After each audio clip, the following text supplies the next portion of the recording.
Hey everyone, welcome to this unnamed show about betting UFC. My name is Minty. You can find me on Twitter at MintyBets, and I have here with me Wager Talk's very own UFC guy, Kyle Anthony. Hey Kyle, how are you? I'm doing all right. I'm doing okay. We're going to come up with something. I don't know. We got to get creative, but we'll come up with a good name on this. But I'm feeling good. Good UFC card this weekend and good betting opportunities. Perfect. Yeah, we've got a fight coming up here pretty soon, Kyle. UFC 247, which takes place at the Toyota Center in Houston, Texas on Saturday, February 8th, right around the corner. If you guys didn't know, Kyle's record is 9-1 for January on all his plays, and some of them are plus money winners, which is what I like to hear, which is what I like to bet on when I am betting fights. So I'm pretty excited to hear about this. I think we got more. We got more this week. Yes, good. Perfect. All right, let's dive right into it. Saturday, February 8th, UFC 247.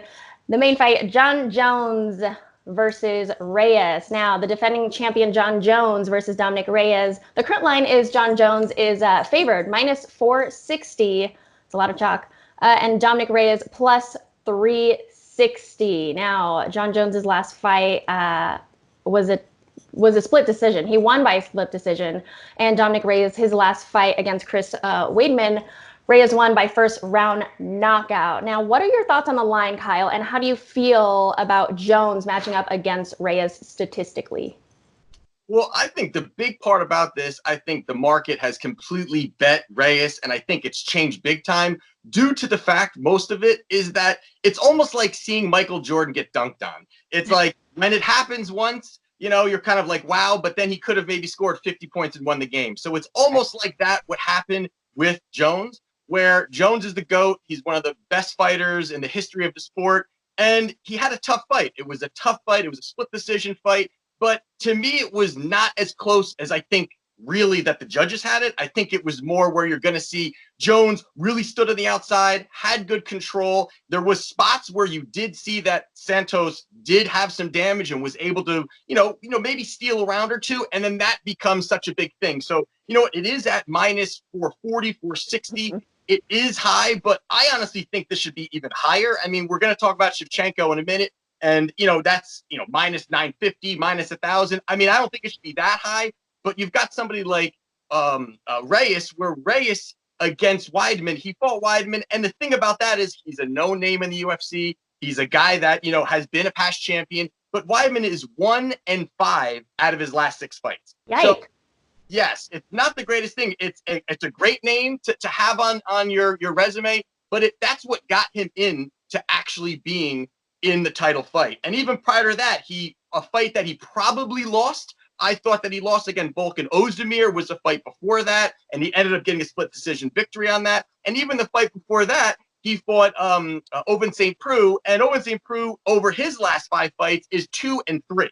So you're not really seeing too much. It's kind of you've got the guy, he's 12-0. It's a young guy coming up. It's an exciting name. But to me, it almost doesn't really even make sense. I think a lot of people are going to be backing Jones here. But you're seeing money coming in on Reyes just because on the fact that it's kind of that sexy name. It's that name that, hey, he's coming up. It's, he's the underdog. People don't really like Jones, some of the, his past stuff. So I don't get the emotions. I know that. Like, I don't watch a lot of UFC, but I know Jon Bones Jones is a troublemaker. And yeah, I feel like I would bet Jones, but I don't know, seeing Reyes' record 12-0, undefeated, yeah, it kind of makes me feel like maybe that number has some value to at that plus 360. Right.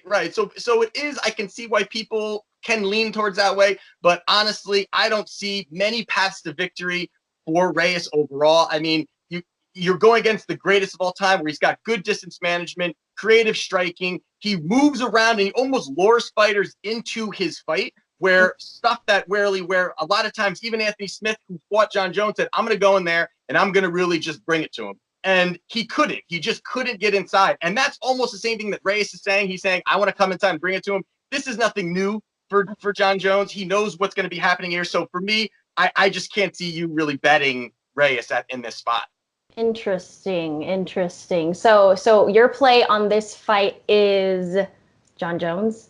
Well, I do like Jon Jones, but my actual play, just to get off that line there, because I don't really, I like Jones, obviously, that's the kind of thing. But here's some statistics that I think make a lot of sense why you would go on a method of victory play here. So over Jon Jones' career in the UFC, he's got 21 wins.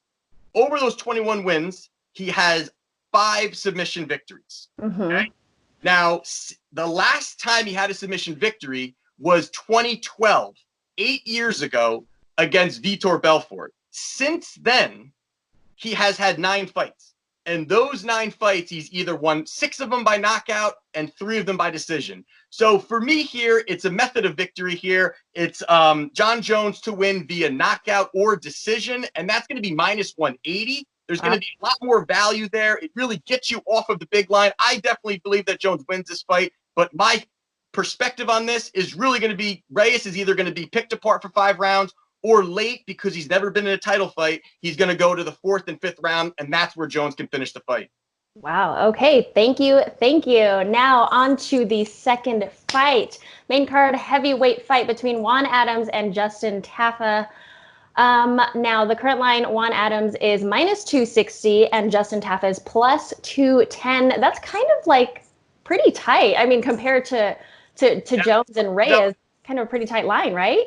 Right, yeah. Compared to some of these other ones, I mean, normally I feel like the main card ones, the top ones, they're a little closer. These are a little wider, but this one, I think there's a good spot here. Okay, cool. So Adams is coming off back-to-back losses, most recently losing by first-round knockout to ex-NFL football player Greg Hardy. And first of all, I knew that'd get your attention. Player. I don't want to be punched by a football player, so I would get knocked out too. Tafa is also coming off a knockout loss against De Castro. First, what are your thoughts between the fight between Juan Adams and Greg Hardy? Well, I mean, that's a fight. That fight was under a minute, and you've got someone like Greg Hardy. He's got limited skill set. I mean, he's not a mixed martial artist. He's a tough guy, and we know some of his past history and some of the bad things he's done also. But this fight was really a fight that Juan Adams should have done a lot better. That first, it ended in the first round. Juan Adams, even the exchanges, very loopy exchanges, very very sloppy. I don't really like what I really saw from him in that fight. And then he went for the takedown, and Hardy stuffed it, punched him a couple times. The fight ended. It was kind of a sloppy fight. So that fight really, actually, for all the wrong reasons, is why I'm actually going to be betting this fight. Really? Okay. Now, do you think this line is correct? And what's your play on this fight? I honestly think that this is way off. I mean, you've got a guy in Juan Adams who is 5-2. He's lost 2 straight fights. One of them, again, to an ex-football player. And that definitely doesn't say much. And then you've got Tafa on their side, who is, I mean, these guys are more, younger in their careers. He's 3-1. But Tafa's last loss was on home soil in front of 80,000 people, and he was looking for that Mike Tyson knockout. He even said it in recent interviews. He wanted to put the spectacular knockout, and he got knocked out. So that already is going to change the line. So you've got a guy in Adams who is going to be taller, who's going to be longer than him, and that's going to already push the books to kind of have people, look at the way these 2 guys look. Look at the way they look. But if you look at the way that they fight, that is the biggest part of this. And someone like Adams has slow developing combinations, lazy and wide hooks, where somebody like Tafa, very technical with his striking, he mixes it up very well, good with leg kicks. A lot of guys in the heavyweight division don't really mix it up that well. Not saying that Tafa is some world beater, but he definitely has a lot more going for him. So I do like where this is headed here. And when you're looking at this and breaking it down, I mean, I think this line should probably be even. If anything, maybe even having Adams a slight favorite, because there's just too many variables here. Wow, interesting. Okay, cool. Now on to our third and last fight, guys. This one, Kyle is selling. We're going to go over it, but if you want his pick, you got to go to wagertalk.com and get this pick. Now, the female flyweight title fight, current champion Valentina Shevchenko versus the challenger Katlyn Chookagian. Ooh, okay. Valentina, a heavy favorite here. Yeah, these names are like, I'm nervous. I'm sorry.